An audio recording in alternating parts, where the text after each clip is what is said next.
भारतीय राजनीति के अजात शत्रु भैरव सिंह शेखावत उर्फ बाबूसा यहां से चुनाव हार गए थे। जातीय दबाव डालकर जब प्रत्याशी को पर्चा वापस लेने के लिए मनाने की कोशिश की गई तो कहा गोली मार दीजिए लेकिन नाम वापस नहीं होगा। किस्सा गजब है और इसी कड़ी में आपको सुनाएंगे और जानेंगे एक बगावत से भरी और लोकतांत्रिक विचारधारा से पोषित सीट का इतिहास। नब्ज टटोलेंगे, क्या सोचते हैं यहाँ के लोग। यहाँ पंजाबी टच है और अंदाज अनूठा है। हम आपको बताएंगे कि क्या खास है इस जगह में कि दिल लगाया तो सिर्फ दो नेताओं से, बाकी किसी को एक बार से दूसरी बार मौका नहीं दिए। दूसरी बार तो छोड़िए, तब दो बार प्रदेश के मुख्यमंत्री रह चुके भैरव सिंह शेखावत यहां चुनाव लड़ने आए तो यहां की जनता ने उन्हें भी तीसरे नंबर पर धकेल दिया। यहां 15 विधानसभा चुनाव हो चुके हैं लेकिन विधायक के तौर पर सिर्फ 7 लोगों को मौका दिया गया है। मिनी पंजाब इलाका पहचाना जाता है। यहां के अधिकांश लोग पेट्रोल भरवाने के लिए पड़ोस के पंजाब में जाते हैं और गैलन भरवा के साथ लाते हैं। जी हां, ठीक समझे, आज बात गंगानगर विधानसभा सीट की करेंगे। इस सीट का अंदाज इतना अनूठा है कि बस पूछिए मत। रण क्षेत्र यानी कि बैटल ग्राउंड कार्यक्रम में मैं हूं प्रदीप और आप देख रहे हैं थिंक 360। इस कार्यक्रम में हम जानेंगे कि क्या रहेगा गंगानगर का मूड। यह तो वक्त बताएगा, लेकिन हम चर्चा करेंगे कि सीट का इतिहास क्या कहता है, लोगों के विचार क्या कहते हैं। और हालांकि अभी यहां पर अरविंद केजरीवाल की आम आदमी पार्टी शिद्दत से पांव जमाने की कोशिश कर रही है, जो बीजेपी और कांग्रेस दोनों के लिए खतरे की घंटी है। फिलहाल यहां से निर्दलीय राजकुमार गौड़ विधायक हैं। प्रोफेसर केदारनाथ शर्मा जैसे समाजवादी और सुरेंद्र सिंह राठौड़ जैसे कद्दावर नेताओं ने इस विधानसभा क्षेत्र में जनता के हितों की बात हमेशा ही मुखरता से रखी।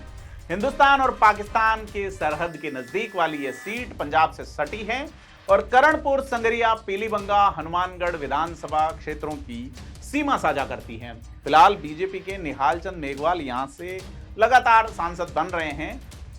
इस पे कुल बूथों की संख्या 200 है और 2,29,814 वोटर अभी तक पंजीकृत हुए हैं। 9,648 वोट बीते 4 साल में नए जुड़े हैं। अभी भी अपडेशन का काम चल रहा है और जब तक चुनाव की आचार संहिता नहीं लग जाती तब तक ये काम चलता रहेगा। बात करते हैं 2018 के चुनाव की।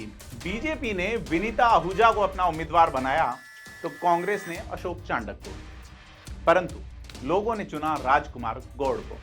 ऐसा पहली बार हुआ कि गंगानगर की सीट पर नहीं करते 23 उम्मीदवार मैदान में आ डटे।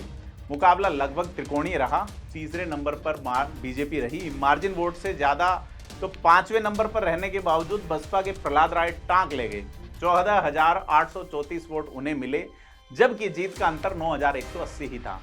हालांकि तीसरे नंबर पर बीजेपी 29,686 वोटों के साथ रही और चौथे नंबर पर निर्दलीय जयदीप बियानी रही। उन्हें भी बीजेपी के आसपास ही 29,206 वोट मिले थे। सबसे बड़ी हैरत तो तब हुई इस चुनाव में जब यहां से 2013 में विधायक रही जमींदारा पार्टी की कामिनी जिंदल 6ठे स्थान पर खिसका दी गई। उन्हें महज 4,887 वोट यानी कि 2.87% ही वोट मिले। इससे बड़ी हैरत और हुई इसी चुनाव में, वो थी 79 साल के उम्मीदवार, ऐसे उम्मीदवार जो गंगानगर से 4 बार विधायक रहे। मैंने कहा 2 विधायकों से दिल लगाया। यह एक विधायक थे जिनसे गंगानगर ने दिल लगाया था, लेकिन 2018 के चुनाव में उन्हें ऐसा दिल से निकाला कि 7वें नंबर पर समेट दिया। बात राधेश्याम गंगानगर की कर रहे हैं, जो अंतिम बार 2008 में विधायक रहे थे। उनको सिर्फ 2,318 वोट देकर गंगानगर की जनता ने राम राम कर ली।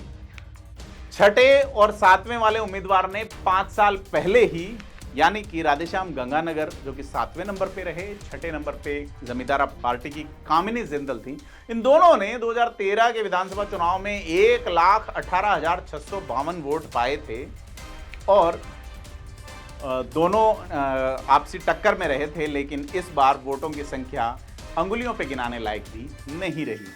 इससे पहले अगर 2013 के चुनाव की बात करें तो वो भी कम मजेदार नहीं रहा। यहाँ पे जमींदारा पार्टी का गठन हुआ। बीडी अग्रवाल इसके नियंता थे और महज 25 साल की लड़की पे गंगानगर ने भरोसा जताया। सामने थे 74 साल के राधेश्याम गंगानगर। राधेश्याम गंगानगर बुरी तरह हार गए, वो भी बीजेपी की जबरदस्त लहर में। राधेश्याम गंगानगर कभी कांग्रेस के हुआ करते थे। 2008 में जब टिकट कटा तो उन्होंने बीजेपी से टिकट ले आए। उस समय वो 69 साल के हुआ करते थे, बीजेपी से जीत गए। लेकिन 2013 में बीजेपी ने उन्हें रिपीट किया, परंतु गंगानगर की जनता ने रिपीट नहीं किया। उन्होंने नमस्ते तो की गंगानगर की जनता ने उनसे, लेकिन वोट ठीक ठाक दे दिए। 2013 के चुनाव में तीसरे नंबर पर रहे जगदीश जांदू, हालांकि 22,915 वोट ले गए, लेकिन जीत का अंतर इससे कहीं अधिक था। इस चुनाव में कुल 16 उम्मीदवार खड़े थे, लेकिन इन 3 के अलावा कोई उल्लेखनीय नजर नहीं आया। इससे पहले 2008 में जब राधेश्याम का टिकट कांग्रेस ने काटा तो उन्होंने बीजेपी ज्वाइन कर ली। बीजेपी के पास कोई जिताऊ उम्मीदवार तो था नहीं। राधेश्याम ने इस मौके को बुनाया। वे कांग्रेस के राजकुमार को करीब 12,000 वोट से हराकर चौथी बार विधानसभा पहुंचे। हालांकि तीसरे नंबर पर रहे मनिंदर सिंह मान भी मार्जिनल वोट से ज्यादा करीब 14,335 वोट ले गए। बसपा के प्रत्याशी सत्यवान यहाँ चौथे नंबर पर रहे, जिन्हें करीब 10,000 वोट मिले थे। अगर इन 3 चुनाव जो कि परिसीमन के बाद के हुए हैं, इस पे अपन जिक्र कर चुके हैं, बात करते हैं चुनावी इतिहास की। गंगानगर 2 वजह से जाना जाता है, प्रोफेसर केदार की जीत के लिए और राधेश्याम की हार के लिए। प्रोफेसर केदार यहां से 6 बार विधायक रहे। 1962 में निर्दलीय, 67 में संयुक्त समाजवादी पार्टी से, 1972 में समाजवादी पार्टी से और 77 में जनता पार्टी से। वे लगातार जीतते रहे। वे जनता पार्टी सरकार में राजस्थान के गृह मंत्री बनाए गए, परंतु एक ही थाने में 1 दर्जन एसएचओ लगा डालने का ऑर्डर उनके नाम पर कई बार पुलिस महकमे को गुदगुदाता है। कहा भी जाता है कि जो भी उनके पास गया उन्होंने उसकी डिजायर कर दी। सीधे सरल लेकिन शतरंज के शौकीन थे। केदार 1985 और 90 में भी जीतकर विधानसभा पहुंचे। वे विधानसभा में प्रतिपक्ष के नेता भी रहे, स्वतंत्रता सेनानी रहे, इमरजेंसी में जेल गए, आंदोलनों में सजा भी पाए, लेकिन पहला चुनाव उन्होंने निर्दलीय लड़ा और फिर जीवन भर समाजवादी रहे। यहां तक कि बीजेपी के गठन के बाद तो उन्होंने बीजेपी से भी टिकट नहीं लिया। 1985 में भी वो जनता पार्टी से ही जीते, जबकि जनता पार्टी टूट गई थी।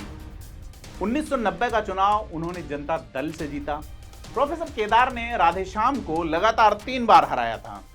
1980 में जब केदार ने चुनाव नहीं लड़ा तो यही राधेश्याम कांग्रेस से पहली बार जीते थे। गंगानगर का सबसे चर्चित चुनाव 1993 में हुआ। उस किस्से का जिक्र करते हैं जो हमने शुरुआत में बात की थी, जब भैरव सिंह शेखावत यहां चुनाव लड़ने आए थे। समाजवादी नेता प्रोफेसर केदारनाथ का 1993 में निधन हो गया। 1993 का चुनाव गंगानगर से लड़ने के लिए भैरव सिंह शेखावत आए। उनके परिवार के सदस्य जगमाल सिंह शेखावत ने उन्हें एश्योर किया कि आप गंगानगर से जीत सकते हैं। शेखावत यहां 2 जगह से चुनाव लड़ रहे थे। वो पाली जिले की बाली सीट से भी मैदान में थे और बाद में वो जब तक उपराष्ट्रपति नहीं बने तब तक बाली से ही लड़ते रहे। तो गंगानगर से भी उन्होंने पर्चा दाखिल कर दिया। लेकिन प्रोफेसर केदार के चेले रहे सुरेंद्र सिंह राठौड़ ने भी पर्चा दाखिल कर दिया और राठौड़ की तैयारी से साफ हो गया कि शेखावत ये चुनाव जीतने वाले नहीं। जब शेखावत खेमे की ओर से सुरेंद्र सिंह राठौड़ से पर्चा वापस लेने की अपील की गई तो शरद यादव के राष्ट्रीय सदारत वाले प्रधान जी उर्फ सुरेंद्र सिंह राठौड़ टस से मस नहीं हुए। कहा जाता है कि उनसे जब काशी जातीय हवाले देते हुए, समाज का हवाला देते हुए उन्हें पर्चा वापस लेने का दबाव बनाया गया तो उन्होंने रिवॉल्वर निकालकर कहा, यह गोली आप हमारे भेजे में उतार दीजिए, आपको ओढ़मा नहीं आएगा, कोई मुकदमा भी दर्ज नहीं होगा, लेकिन हम सिद्धांत वाले व्यक्ति हैं, चुनाव नहीं छोड़ेंगे। बाबूसा उर्फ भैरव सिंह शेखावत 26,378 वोट लाए, लेकिन तीसरे नंबर पर रहे, जबकि वो 2 बार मुख्यमंत्री रह चुके थे। यही नहीं, 31,345 वोट लाकर राठौड़ भैरव सिंह शेखावत से भी आगे निकलकर दूसरे नंबर पर रहे। राधेश्याम गंगानगर कांग्रेस के टिकट पे एक बार फिर चुनाव जीत गए 2907 वोट से। हालांकि इस चुनाव में इन 3 के अलावा 27 और भी प्रत्याशी मैदान में। राजस्थान के चुनाव इतिहास में चुनाव याद किया जाता है सुरेंद्र सिंह राठौड़ की बगावत की वजह से। राधेश्याम 1998 में भी विधायक बने, लेकिन इस बार जीत 7,500 वोट की थी। इस बार बीजेपी के प्रत्याशी महेश पेड़ीवाल थे, तीसरे नंबर पर रहे। यहां भी सुरेंद्र सिंह राठौड़ एक बार फिर से बागी खड़े हुए, 33,808 वोटों के साथ दूसरे नंबर पर रहे। राठौड़ बाद में बीजेपी में शामिल हो गए और 2003 में गंगानगर सीट से विधायक बने, लेकिन साफ गोई और बेबाक अंदाज के कारण पार्टी से निकाल दिए गए। वे एक गोली कांड में गिरफ्तार भी हुए। गोली महेश पेड़ीवाल पर ही चली थी और उनके बाद राजनीतिक करियर पर ब्रेक ही लग गया। बहुतायत में प्रत्याशी खड़े करने, लगभग त्रिकोणीय चतुष्कोणीय मुकाबला और पार्टियों से ज्यादा लगाव नहीं रखने वाली ये सीट सीधे तौर पर मिनी पंजाब है। देखना है कि 2023 के दिसंबर में यहां की जनता किसे चुनती है। आपसे अपील है कि आप थिंक 360 को चुनें और चैनल को सब्सक्राइब करें।